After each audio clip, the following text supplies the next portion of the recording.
नमस्कार, मी नरसिंग भुरे. आरोग्य दूत न्यूज मध्ये आपलं स्वागत. पाचोरा शहरातील शेकडो रेशन धारकांना गेल्या 2 महिन्यापासून धान्य मिळत नसल्याच्या प्रश्नावर अखेर काँग्रेस आक्रमक झाली.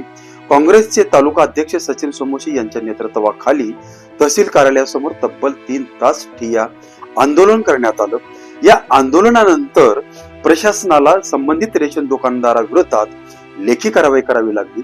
मिळालेल्या माहितीनुसार संबंधित रेशन दुकानाशी 533 शिधापत्रिका आणि सुमारे 2166 लाभार्थी जोडलेले आहेत. मात्र गेल्या 2 महिन्यापासून अनेकांना धान्य मिळालं नसल्याचा आरोप करण्यात आला.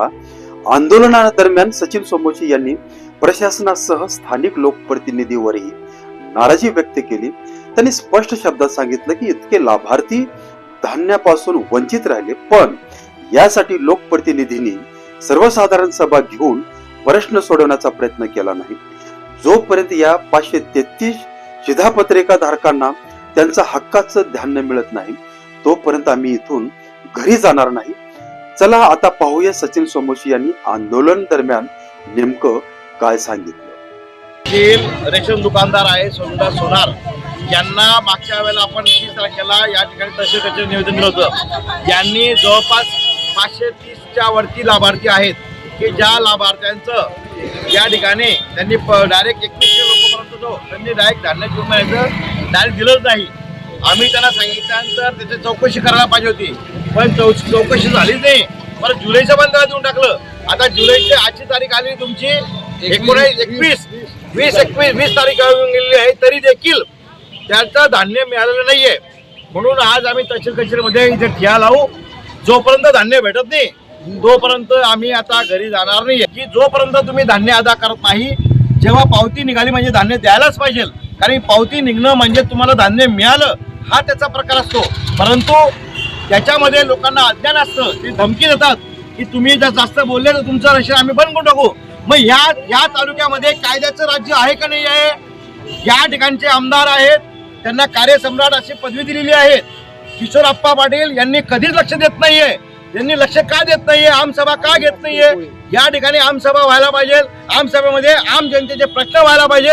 रेशनचा जो ज्या चाललेला हा 6वा गोंधळ हा देखील या ठिकाणी मिटला जात नाहीये. म्हणून माझी आमदारांना, तुमच्या माध्यमातून आमदारांना माझी विनंती आहे की आमदार साहेब, आपण अनेक ठिकाणी अनेक घोषणा करता आहात, पण त्या घोषणांचा काही फायदा होत नाही. सामान्य जनता ही होरपळलेली आहे. हेच लोक आहेत की ज्यांनी आमदारांना मतदान केलं आहे. हेच लोक आहेत ज्यांनी शहरामध्ये आमदारांना मतदान केलं, त्यांना नगराध्यक्ष बनवलं, नगरपालिका त्यांच्या ताब्यात दिली, तालुका त्यांच्या ताब्यात दिला. आणि हे लोकांना जर त्रास होत असेल तर या लोकांनी जायचं कुठे? म्हणजे या लोकांना परवड आहे. म्हणजे तुमच्या समस्या हे प्रत्येक वेळेला काय सांगता, तालुक्यात कुठलीच समस्या नाही आहे.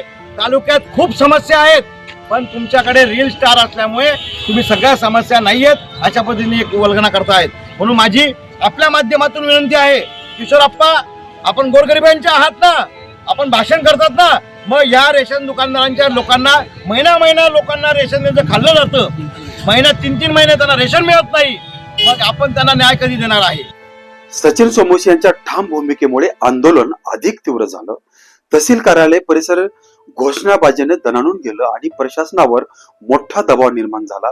अखेर जवळपास 3 तास सुरू असलेल्या आंदोलनानंतर तहसीलदार विजय बनसोडे, निवासी नायब तहसीलदार विनोद कुमावत आणि पुरवठा निरीक्षक सुषमा उरकुडे यांनी आंदोलनकर्त्यांना संबंधित रेशन दुकानाविरोधात लेखी कारवाई करण्यात आल्याची माहिती दिली.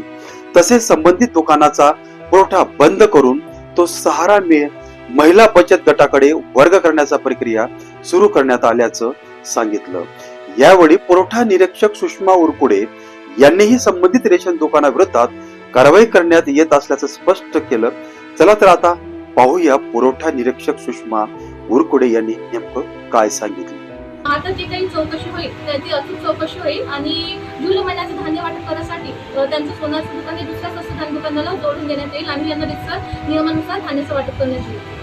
सदर दुकानावर नियमानुसार कारवाई करण्यात येईल. या आंदोलनानंतर प्रशासनाने लेखी कारवाई केली असली तरी आता सर्व लाभार्थ्यांना प्रत्यक्षात वेळेवर धान्य मिळतं का याकडे सर्वांचं लक्ष लागलं आहे.